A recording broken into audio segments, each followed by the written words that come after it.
Namandam, namandam, namandam, namandam, namandam.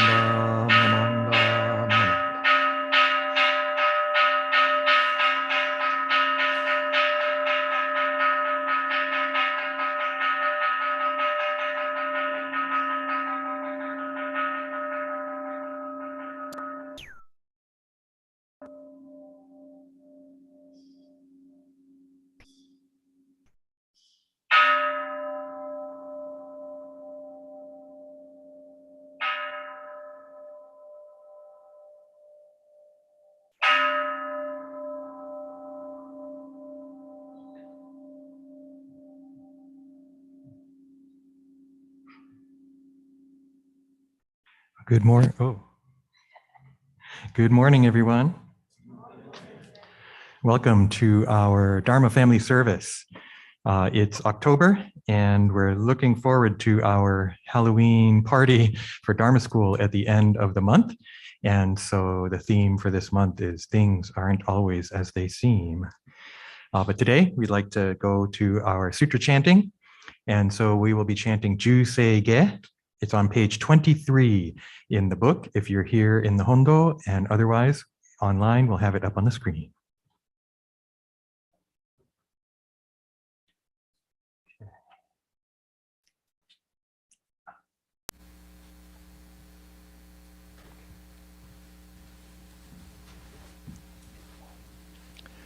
Namandam, namandam, namandam, namandam.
Gashi jobutsudo myosho chojipo kukyo mishomon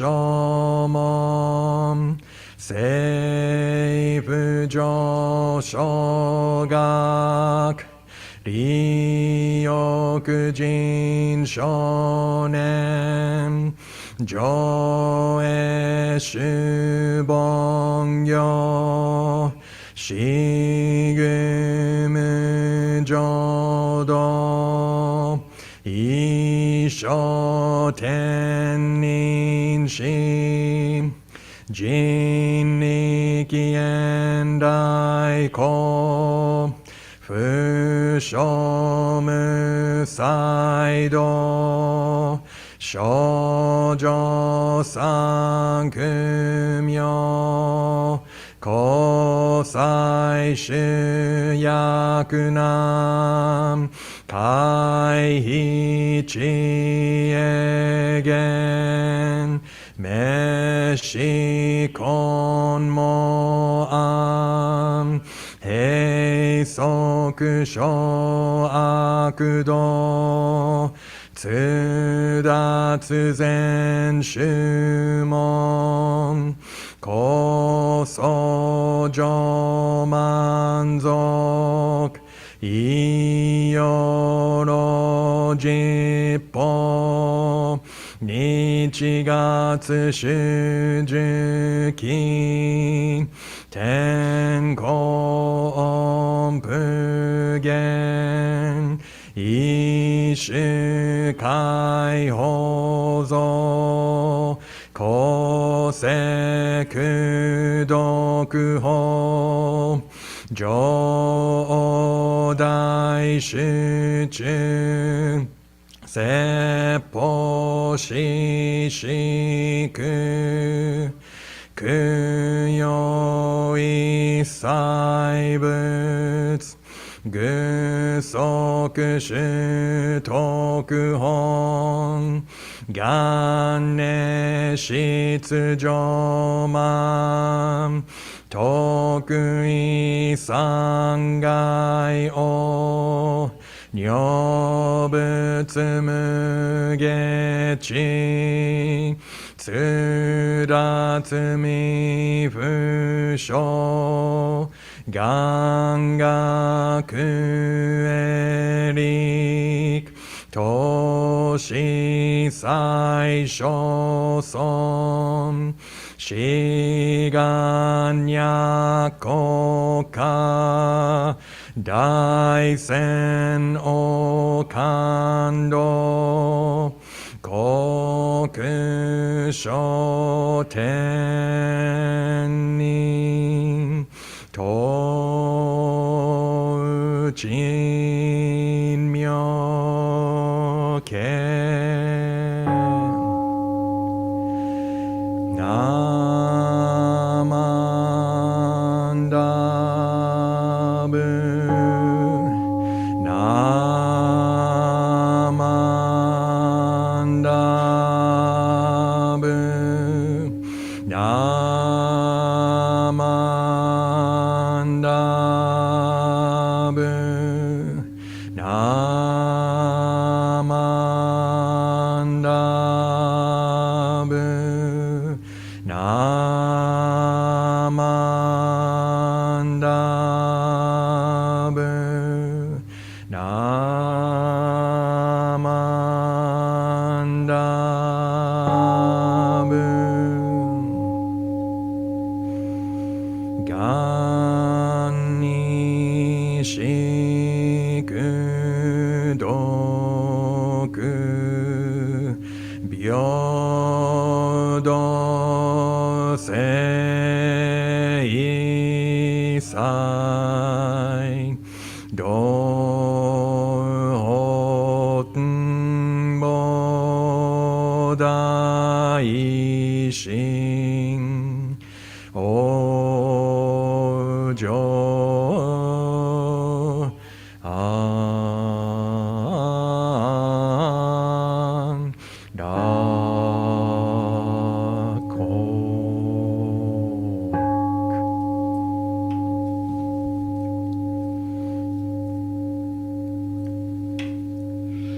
ナモ阿弥陀仏ナモ阿弥陀仏ナモ阿弥陀仏ナマンダムナマンダムナマンダム。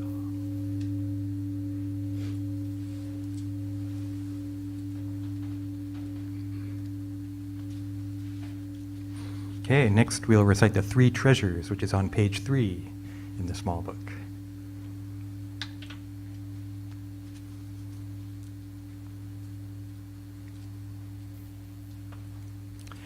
The three treasures. Hard is it to be born into human life, now we are living it. Difficult is it to hear the Buddha Dharma, now we hear it. If we do not deliver ourselves in the present life, no hope is there that we shall be freed from suffering and sorrow in the ocean of birth and death. Let us reverently take refuge in the three treasures of the truth. I take refuge in Buddha. May we all together absorb into ourselves the principle of your way to enlightenment and awaken in ourselves your supreme will. I take refuge in Dharma. May we all together be submerged in the depth of the doctrine and gain wisdom as deep as the ocean. I take refuge in Sangha. May we all together become units in true accord in your life of harmony, in a spirit of universal oneness, freed from the bondage of selfishness. Even through myriad ages of kalpas, hard is it to hear such an excellent, profound, and wonderful doctrine. Now we are able to hear and receive it. Let us thoroughly understand the true meaning of the Tathagata's teaching. Namo Amida Butsu. Namo Amida Butsu. Namo Amida Butsu. Namo Amida Butsu. Namo Amida Butsu.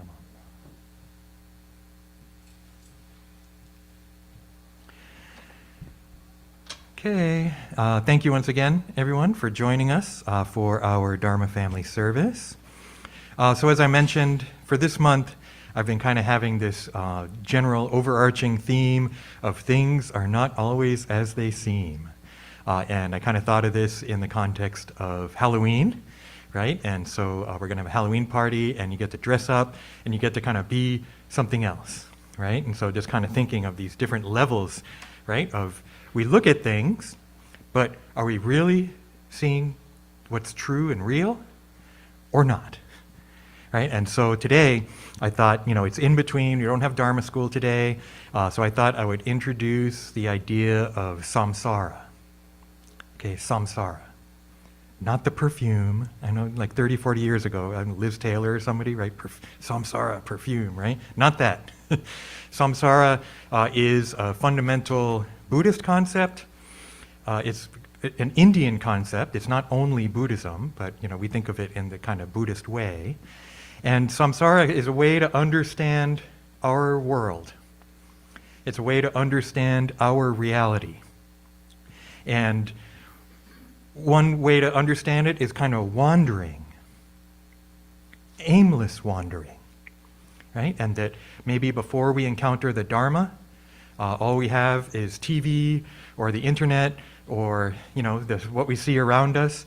And so we're just wandering around, not really sure what we should be doing, not sure where we should be going, right? This kind of aimless wandering. Another important aspect of samsara is delusion.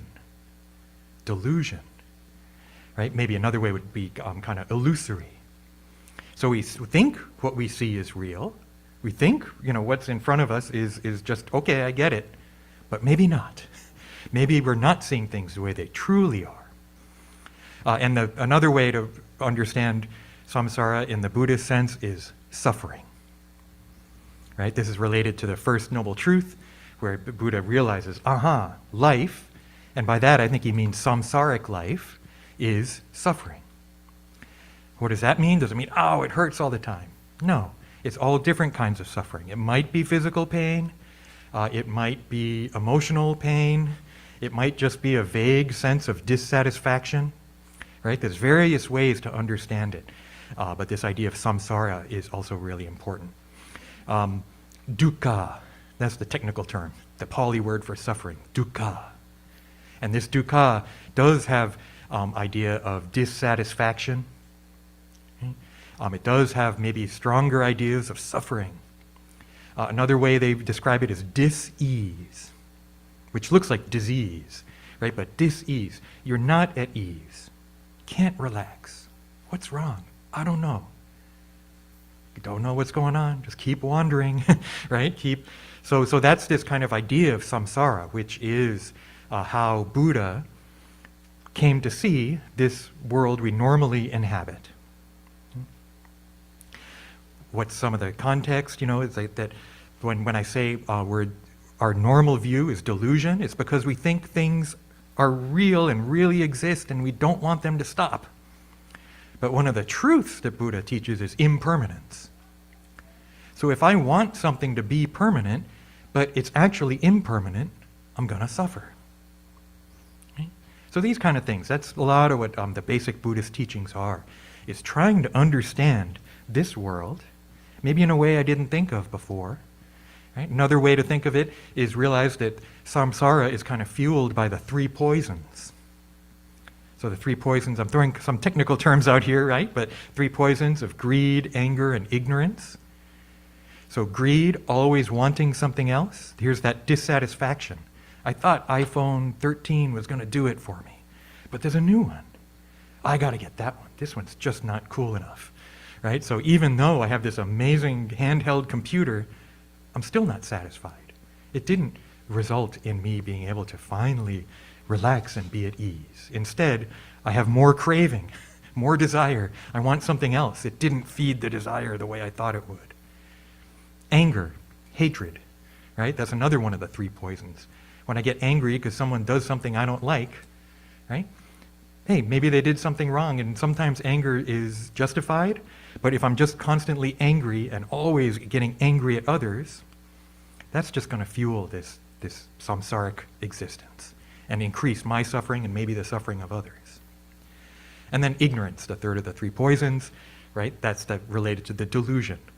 We don't see things as they really are. We see them in a mistaken way. So what I'd like to do to talk a little more about samsara is talk about a book I've been reading. For some reason during the pandemic, well, one thing I did, I've kind of stopped buying paper books, and I read books on my iPhone.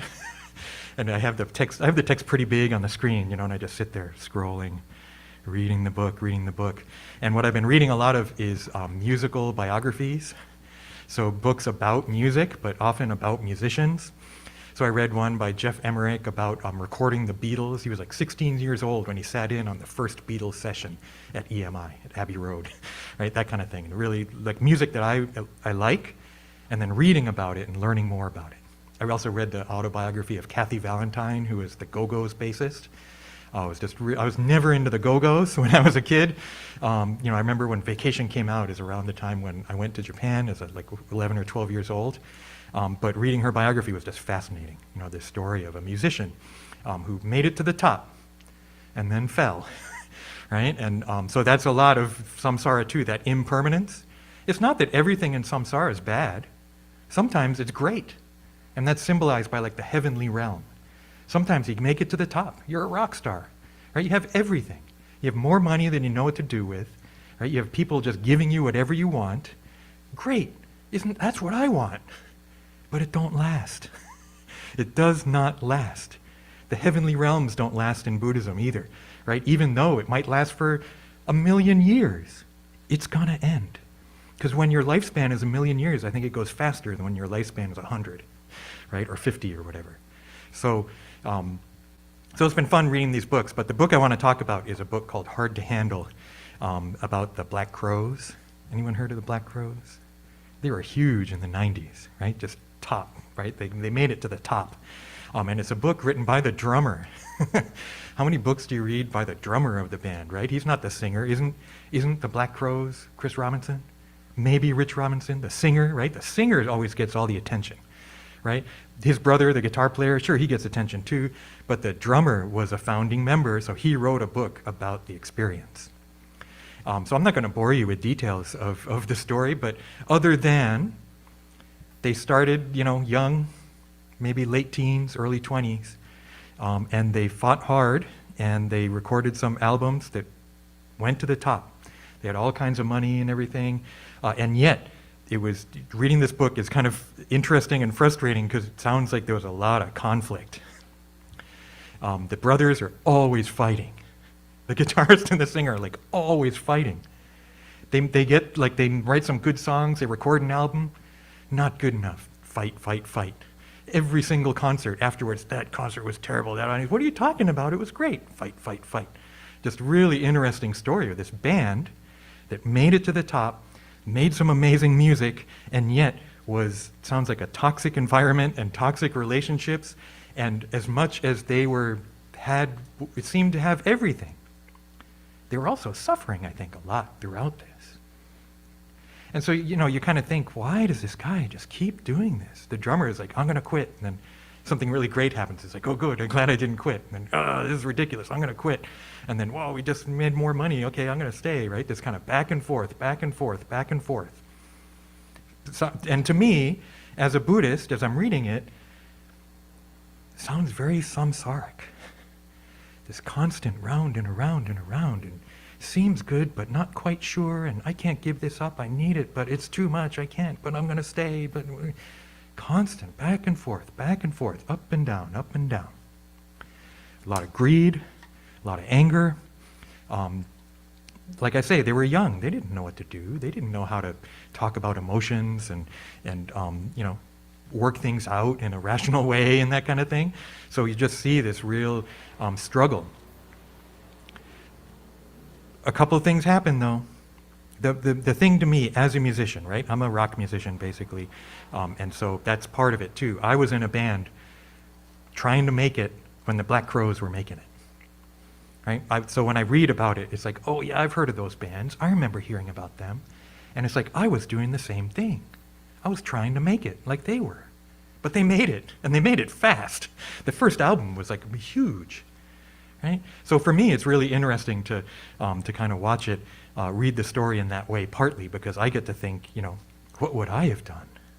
What if I was the bassist in the Black Crowes? Would I have been able to, oh yeah, guys, come on, chill out. Would I have been able to fix things? No, I'm sure I would have been right in there with them.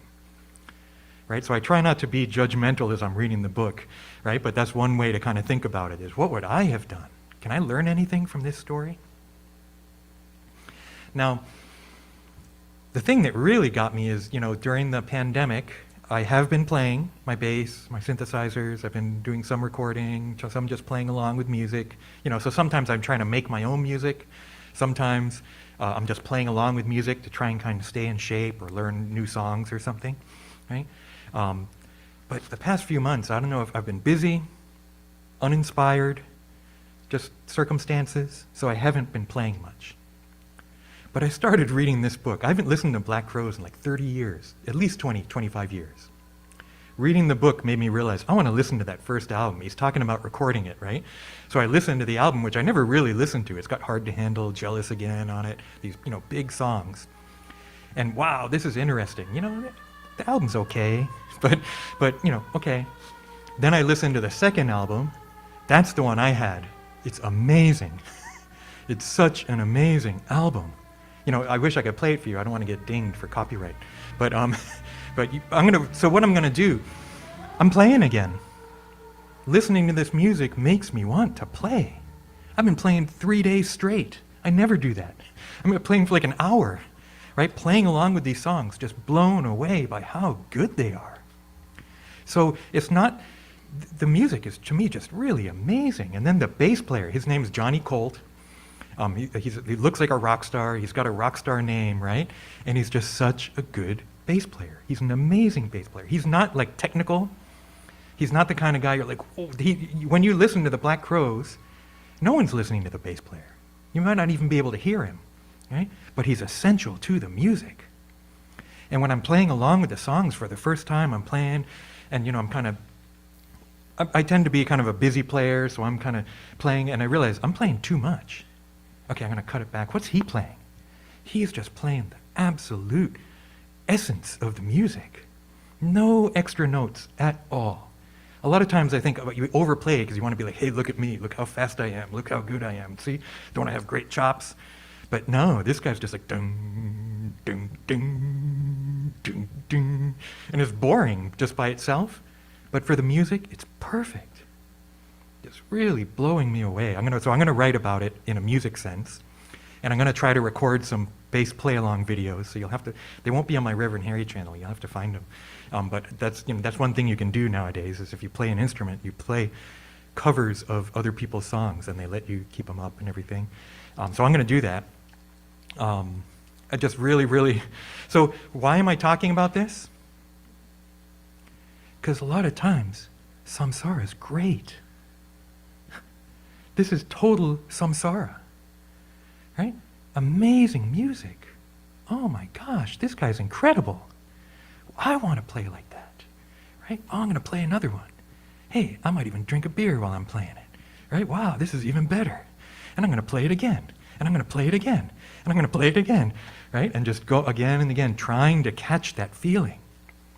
It feels so good, right? It really feels good to be playing along with this music. It's just really, really, I'm like reinvigorated as a bassist just in the past 3 days. Like, that's how important this is to me. I listen to them all the time.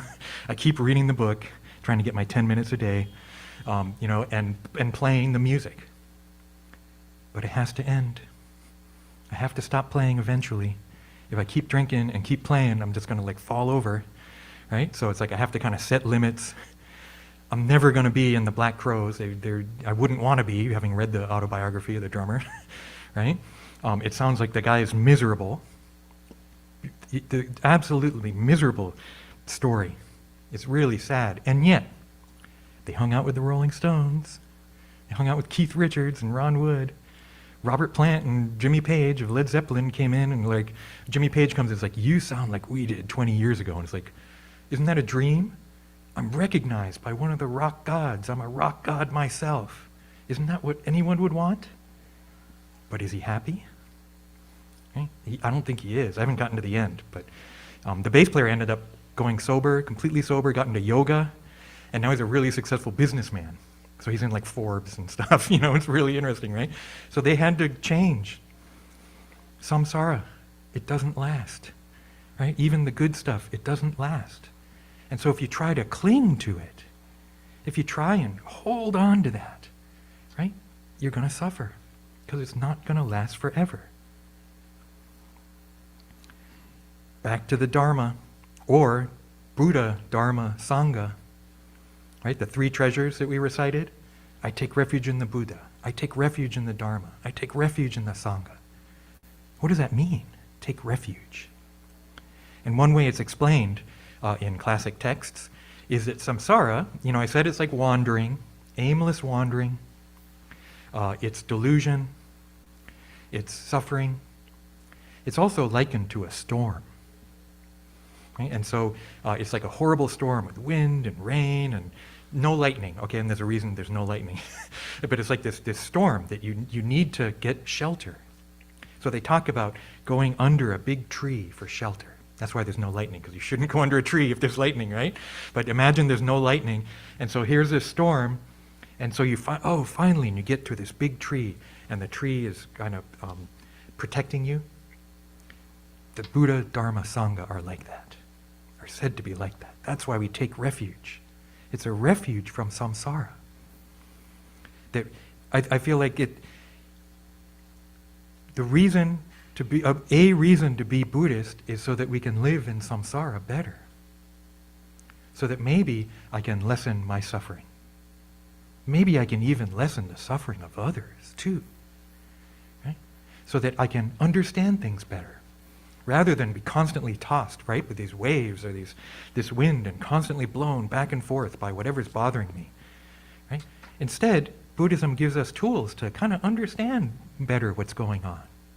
It may not solve the problems that we have. We're always going to have problems in life. But the Buddha's teachings, I think, help us understand, see things from different perspective, maybe even feel better. Because the Dharma is also described as a balm, B-A-L-M, like medicine. Right? That the Buddha Dharma is like a medicine that helps heal the suffering that we feel in samsara. So this refuge from the storm, right, that we get from the Buddha, right, the teacher who lived 2,500 years ago, but also Amida Buddha, who's just eternal, supreme cosmic Buddha, right, true reality itself. The Dharma, right, the teachings that we hear, whether it's Four Noble Truths or Eightfold Path or Six Paramitas or impermanence, interconnectedness, emptiness that I've been talking about, right, all these different teachings.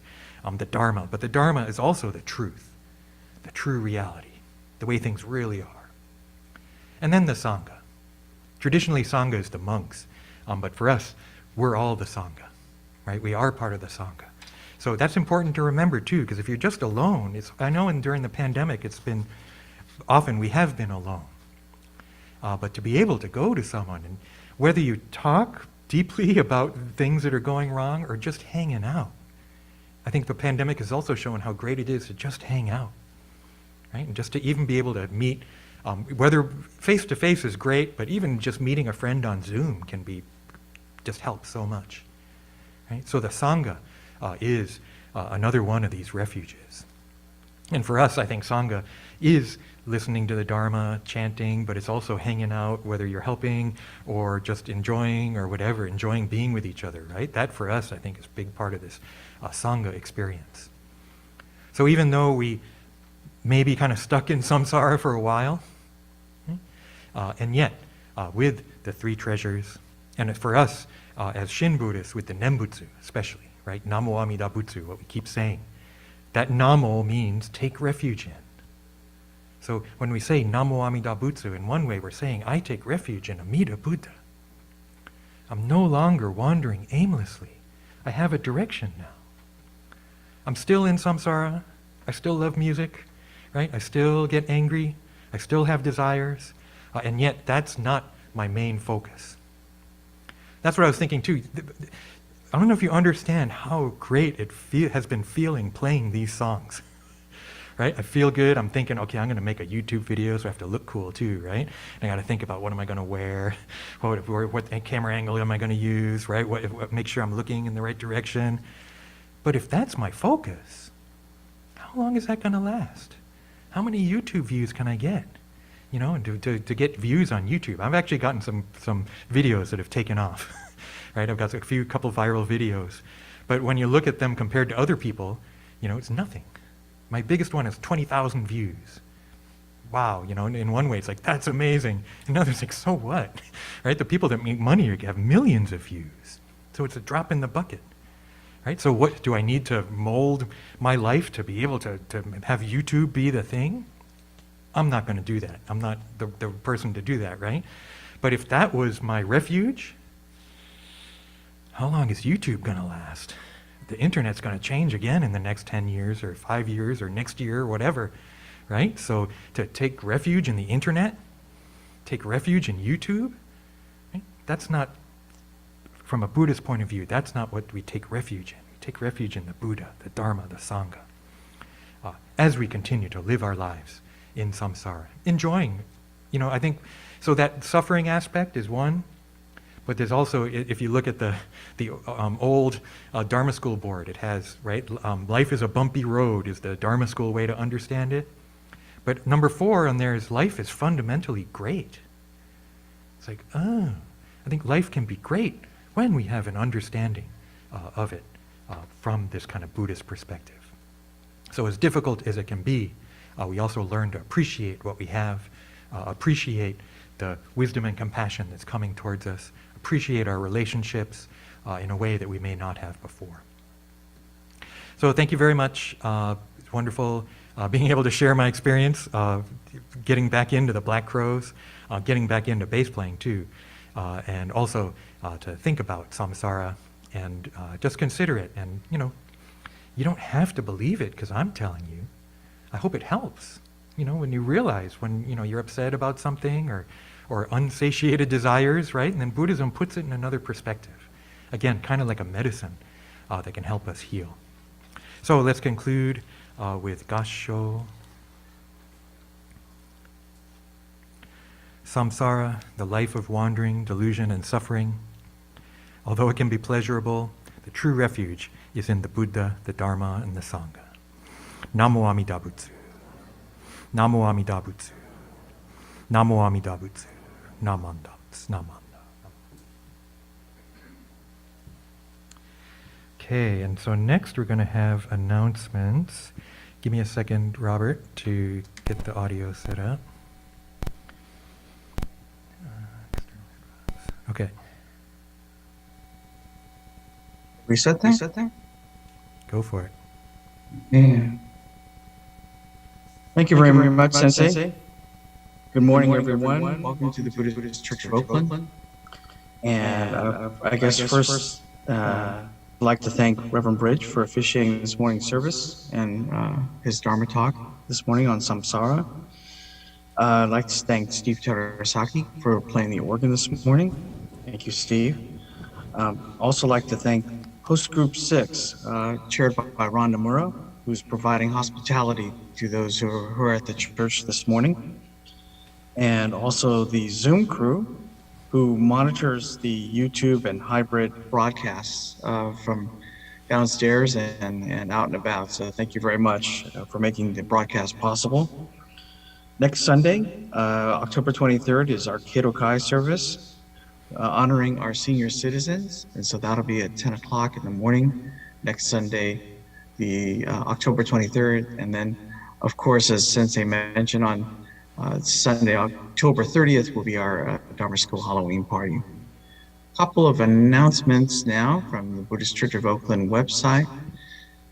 See, our Gakuen, Nihongo Gakuen Japanese Language School is underway, and it's a fall semester. If you're interested, there are classes. There's a schedule right here down. If you scroll down further, there's a schedule of classes as well as tuition information. So please sign up and participate in the church's Japanese school. Going to the Buddhist Churches of America, BCA website, BuddhistChurchesofAmerica.org. There is one item. This is actually, let's go back. You scroll down a little further. There's an upcoming event in just less than 2 weeks from now, Saturday, October 29th at 11 a.m. Pacific time, called Finding the Antidote to Ignorance, the third of the three poisons, featuring Reverend Blaine Higa of the Hawaii, Honganji, Hawaii, and Chenzing Hanu, author of a couple of recent books on Buddhist antidotes to racial prejudice and ignorance. So that'll be happening on Saturday, October 29th from 11 to 1 Pacific time.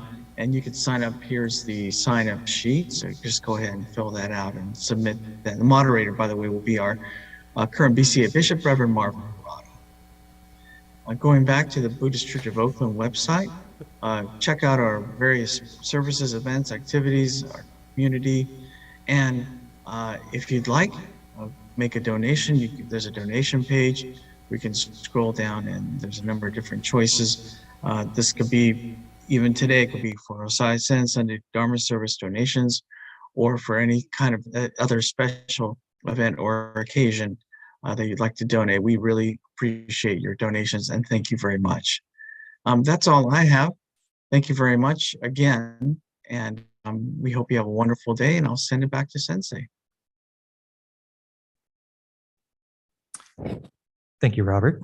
I'd also like to point out Robert's been taking over sharing the screen with the Sutra chanting and the three treasures, so that's taken some off of my plate. So that's been nice. Thank you, Robert. This will conclude our Dharma family service. Thank you very much, everyone. It's a nice turnout. Although I was like, oh, look at all the people, and I remembered, oh yeah, we have a meeting after. That's why they're here. But it's nice to see you all. Welcome back to the Hondo. If you haven't been here in a while, why don't we conclude with Kansho. Namo Amida Butsu. Namo Amida Butsu. Namo Amida Butsu. Namo Amida Butsu. Namo. And actually, one more thing, just in terms of the Kedokai. We did send a letter out to Kedokai members on Friday, so it should be getting to you in the next day or two. If you want to come and you're Kedokai, please RSVP either by phone or by email. That's written in the letter, so it's easy. We just want to get an idea of how many Kedokai members will be here. Other people can come, and you don't have to RSVP if you're not Kedokai. We just want RSVP from the Kedokai members. So thank you very much.